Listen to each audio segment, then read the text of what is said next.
7 দিন কাঁদছি টানা, 7 দিন। কয়দিন? জোরে কোন, কয়দিন? 7 দিন কাঁদছি টানা।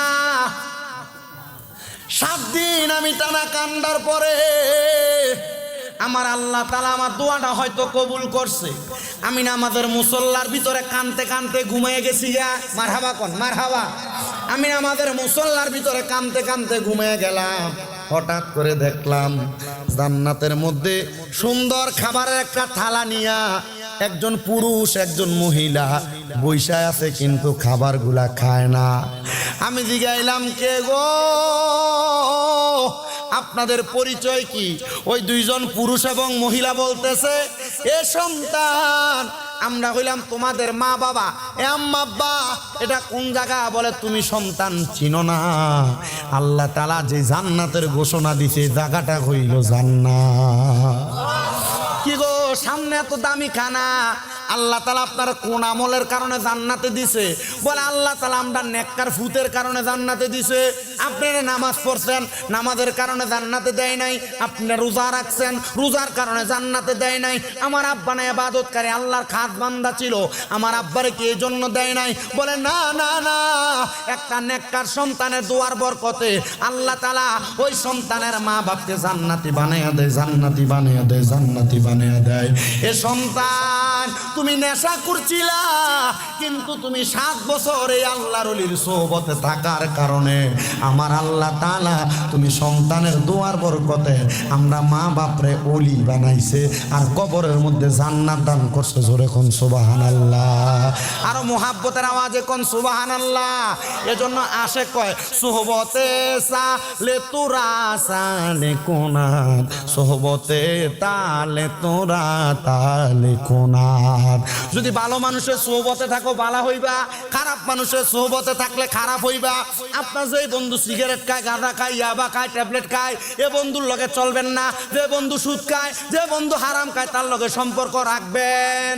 কিন্তু আপনারা সুদকুরের লগে দোকানে তাল মিলিয়ে কথা কন, সুদকুর যেটা কয় আপনারও এইটা কন। কারণ কি? কয় সুদকুর 1 কাপ চা খাবায়, হুজুর 1 কাপ চায়ের কাছে বেচা।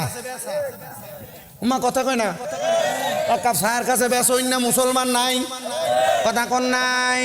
আল্লাহর কসম, এদের কেমন ফিডা ফিটবো, কবরের মধ্যে গেলে জাহান্নাম আর জাহান্নাম আর জাহান্নাম।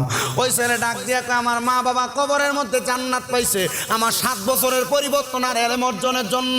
ও মুসলমান, ও আমার পয়াল গোচ্চর বাবারা, মনে রাখবারে আল্লাহর ওলির সোহবতে থাইকা তুমি যদি তোমার জীবন পরিবর্তন করতে পারো, আমার আল্লাহ তাআলা তোমাদের মা বাবার জীবনের গুনাহ মাফ করে দিবে, মা বাবার জীবনের গুনাহ মাফ করে দিবে।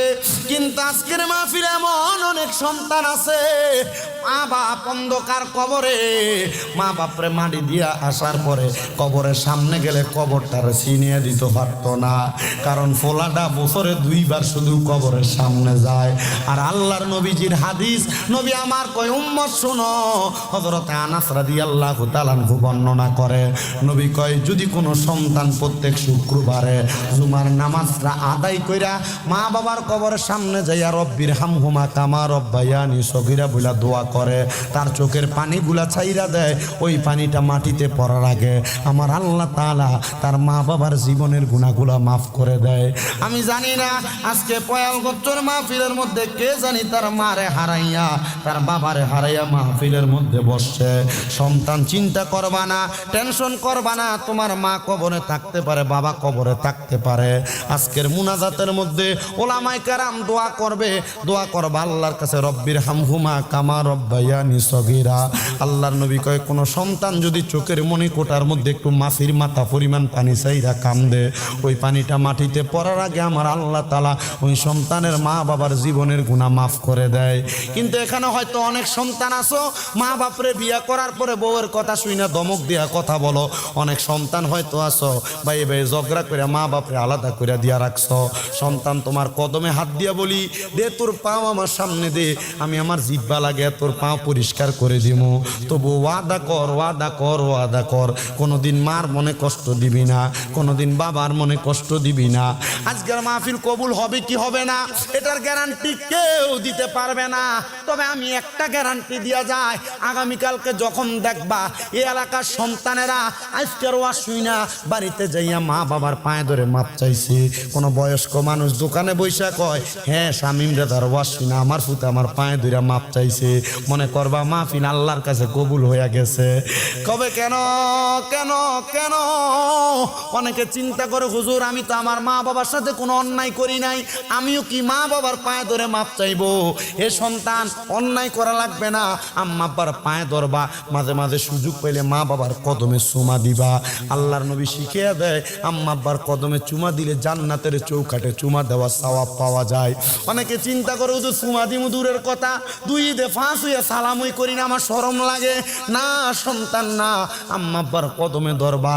কিন্তু অনেকে চিন্তা করে, হুজুর যাদের বাড়িতে আব্বা আছে তারা বাড়ির যে আব্বার পায়ে ধরে মাপ চাইবো, আমার তো আব্বা নাই, আমি কার পায়ের মধ্যে ধরে মাপ চামু? হুজুর যাদের বাড়িতে মা আছে তারা বাড়িতে যে আমার পায়ে ধরে মাপ চাইবো, আমার তো মা নাই, আমি কার পায়ের মধ্যে ধরে মাপ চাইবো? এ সন্তান চিন্তা করবা না, মা কবরে বাবা কবরে, মাপ চাওয়ার সুযোগ নাই। আল্লাহ তাআলার কাছে শুধু দোয়া করবা, আল্লাহ আমার মারে মাফ করেন, আমার বাবারে মাফ করেন। হক্কানি রব্বানি পীর মাশায়েখদের কাছে যাইবা, ওনাদের কাছে যে মা বাবার জন্য দোয়া চাইবা। ওলামায়ে কেরামের কাছে যাইবা, ওলামায়ে কেরামের কাছে যাইয়া মা বাবার জন্য দোয়া চাইবা। দেখবা আমার আল্লাহ তাআলা ওলামায়ে কেরামের কাজ দোয়ার বরকতে তোমার মারে মাফ করে দেয়, তোমার বাপরে মাফ করে দেয়। একটা কথা মনে রাখবা, আম্মা আব্বারে মাফ শুধু করবে না, আম্মা আব্বারে মাফ তো করবে। আল্লাহ তাআলা তোমার জীবনটারে জান্নাতি জীবন হিসেবে মানুষের কাছে পরিচয় করাইব। আল্লাহ তাআলা যেন আমাদের সবাইকে কবুল ও মঞ্জুর করে। জোরে বলেন আল্লাহুম্মা আমিন।